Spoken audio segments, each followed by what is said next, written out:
Her name was Ernestine Beza. Ernestine was very active in Local 1. She was from South Chicago.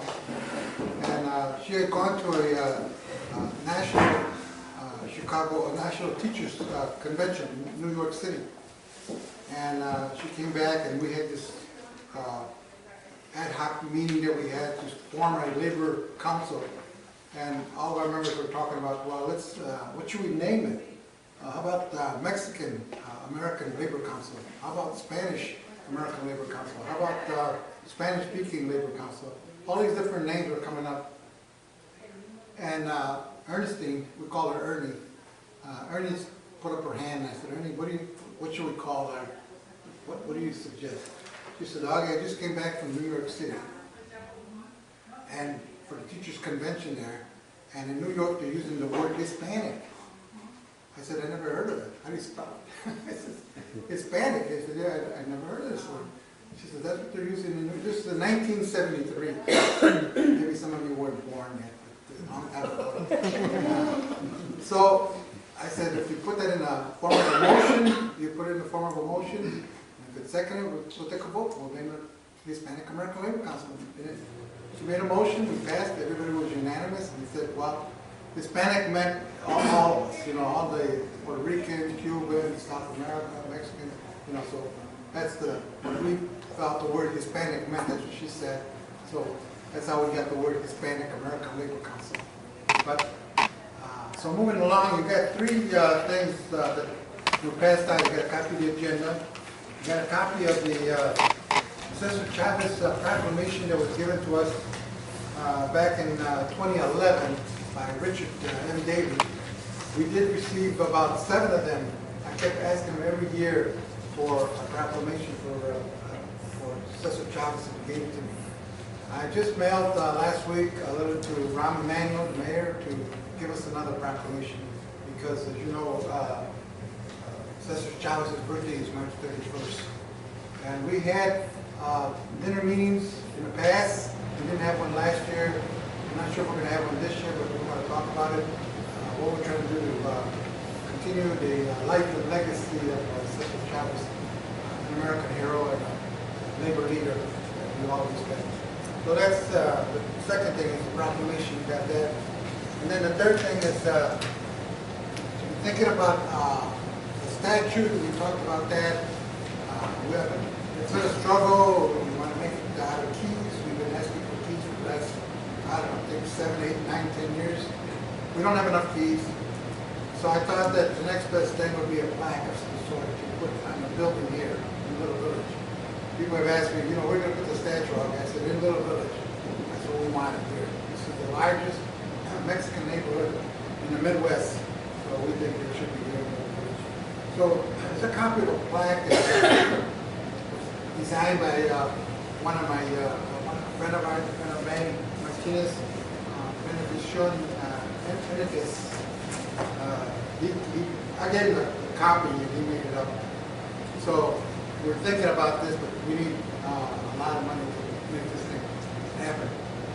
But anyways, our guest tonight, our honored guest, is our state representative here in Little Village,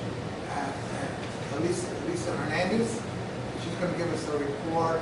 We had on what's going on as far as the statue of Chavez, the holiday for Chavez, and anything else regarding Chavez. And then we'll open up the floor, and all of you can express your opinion about anything about Chavez.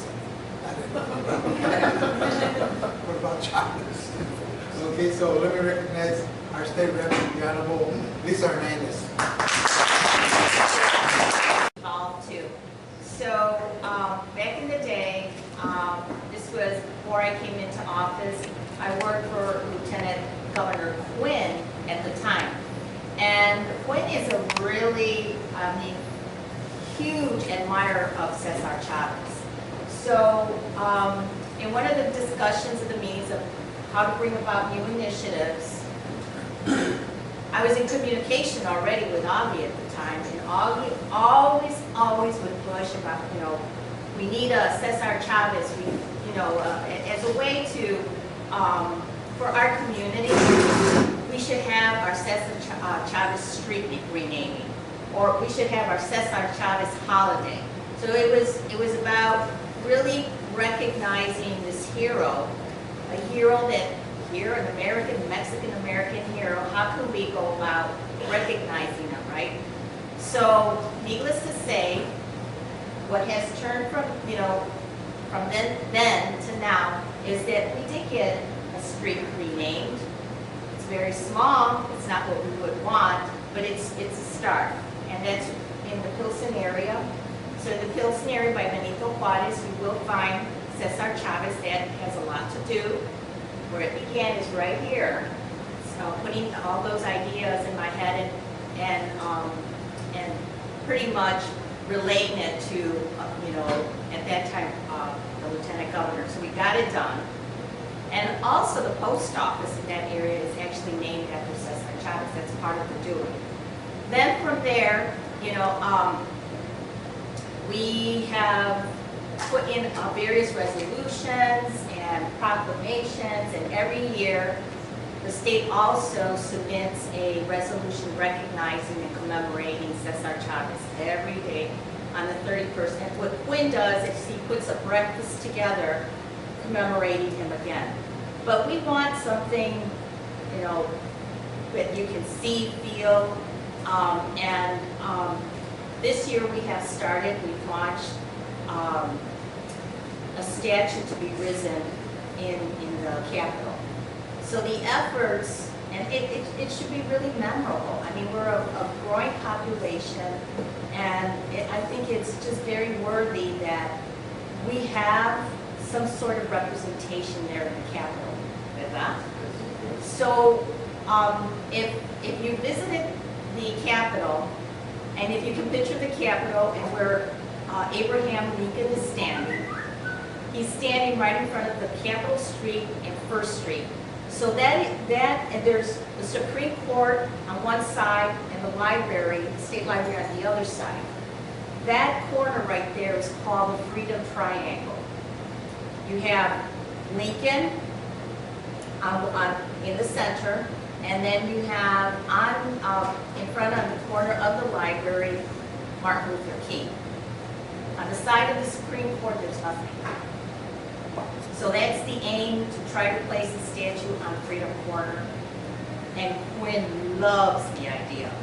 So we have his full support on this. And so I've talked to the Office of the Architect. They've sent me to the Secretary of State. So it really hasn't become very easy, but it's in the works. And my hope was this year, the day of his birthday, that the governor could announce that we're going to be resurrecting the statue. But I'm still working on getting the approval from the Supreme Court. So there's been drawings already, and I have it on, I don't know if I can get my iPad working here, but I have actually already a sketch of what it would be, and you guys are gonna love it. It's Cesar Chavez. It's a simple, humble man, the statue, the way they have portrayed it. The sculptor did some research and is also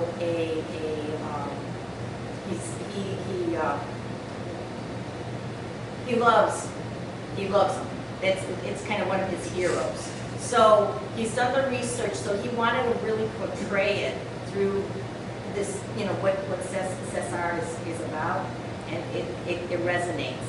A simple, but humble man who voiced tremendous and spoke on behalf of our farm workers. So anyway, my hope, and it still stands right now, that we will make the announcement of the statue on his birthday. So that is huge, you guys. I just want you to know that is a huge accomplishment. So, and imagine if we can do it on Freedom Corner. The plan B is, if I can't get it on Freedom Corner, that corner specifically, that that the statue is placed near the corner, though. That it symbolizes still. So that's kind of the report I have. We are going to be submitting a resolution once again And I don't think that we should rest. I think that we should still continue the push to one day maybe make it a holiday, but there's been a lot of talk about not a holiday off, but a holiday on, where it's a holiday of Cesar Chavez, but kids are in school and learning about Cesar Chavez. So there's been some talk about that. Those are just kind of some of the initiatives currently being worked on, and that's it. Let me add on.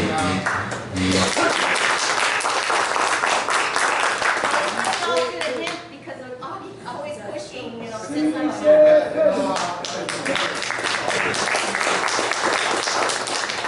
Pat Kim was running for lieutenant governor, and he came to Little Village. We had a meet the candidates dinner, breakfast meeting at the Concordia. And when he walked in and greeted him and asked, and I said, Pat, we want a holiday. He said, well, Augie, it's going to be tough, a holiday. I said, we want a holiday. He says, how about a street? I said, well, okay, a street and a holiday. He said, no, we want the street, yes, and then we also want the holiday. I give it up on the holiday. You gotta have it, and I got him on tape. He was at some event where I asked him again, and I had someone videotape. So I told him, Pat, I got you on videotape saying yes, we were committed to have a holiday for Cesar Chavez. Okay, and so we still want it. And I know that they talked about eliminating some holidays because we got too many holidays. We want to get rid of Pulaski Day, and I forgot what the other holiday is. Maybe Columbus Day, yes. Because the kids are out of school on those holidays. So if we want a Cesar Chavez holiday, now I think in California, I'm not sure if Arizona, New Mexico, there's 3 or 4 states that already have a Cesar Chavez state holiday. So there's no reason why we can't have it here. That's my position. My position with Hispanic labor is we want that holiday. Okay. Now the post office, yes, that was another effort that we made. That's the pin I always wear, Cesar Chavez. The stamp, I bought $1,000 worth of stamps the first day. I said, give me $1,000. I didn't save them. I put them on the sent them all out to all the Hispanic labor guys. I should have saved some of those stamps. But I do have they gave me a nice frame with the stamps and the picture of Chavez and the letter. The post office gave me, that was really a nice gesture on their part to give me this. And I hung it up here and there. So that was that. Now the street, because as Lisa said, it's not enough. It's only 2 blocks, or at the most 3 blocks. On 18th and what's that street? Not Blue Island Avenue. No, it's Blue Island Avenue or whatever. Loomis? Loomis. 18th and Loomis and Blue Island Avenue. It's right where the Lozano Library is. Right. Yeah, it's Loomis. Loomis. And it's only 3 blocks long. I was there for the dedication. And that's not much. I mean, Martin Luther King has all from, I don't know if it's from the city limits, north all the way south. I said we should have Western Avenue. I said Western Avenue goes from Evanston all the way to Chicago Heights. I mean, Western Avenue really goes far south. It's the longest continuous riding street in the U.S. Is that a fact? Western Avenue is the longest one in the United States. It's not longer than that, but it is. Repeat that again. Western Avenue is the longest continuous avenue in the United States. Is that a fact? Because it's uninterrupted all the way through. And I don't know if it's or it's definitely in the United States. It could be even in North America. For all I know. Or maybe in the world still, but it is. That's how big that's. I said that should be Cesar Chavez Avenue. We should go all of it. I was told, Augie, you got to talk to every alderman, every suburban mayor from here to all the way to Chicago Heights polls and all the way. That's an awesome undertaking. But I said, si se puede. Yes. Si se puede. We start writing letters to all these guys, get them on board once town, city at a time. But that's what I said. I said, we should have not just 2 blocks or 3 blocks. I'm proposing Western Avenue. You know, I mean, the way it can be done too is that you have to get a dedicated group who's going to go business to business, because what it takes is every business. If you're going to change a street, that means it impacts the business, because they have to change all their letterhead, all their, so it says our Chavez. So it would almost seem like you have to get like a petition that are. She's got a question too. I said, what time do you want to start I this thing on have the a little model 31st? of the statue. Oh, bring it, for the 31st, for sure. Okay, but what time are we gonna do this thing on the 31st? 6 o'clock. 6 o'clock sounds great. Okay, All right, 31st, I'll put it write on that my down, agenda. everybody. 6 We're all o'clock. going to meet March here at 6 31st. o'clock on Monday, March the 31st, Cesar Chavez's birthday, and bring a cake. Are we gonna have a party? Now, do you want, I mean, we should probably have, just like hors d'oeuvres, I wouldn't say a whole. Bring grapes. dinner or anything. Somebody wants to buy Green grapes, the bottle kind, Grapes and lettuce. the bottle kind. Let us entertain you. But, what, like chips, salsa? fundraising committee has to come up with some money to buy You know what I some would, hors I would d'oeuvres or something. suggest, you have your. That's fine. Yeah, it's good, that's all we need to do, is a little bocadillo. How about if you You know, that, the little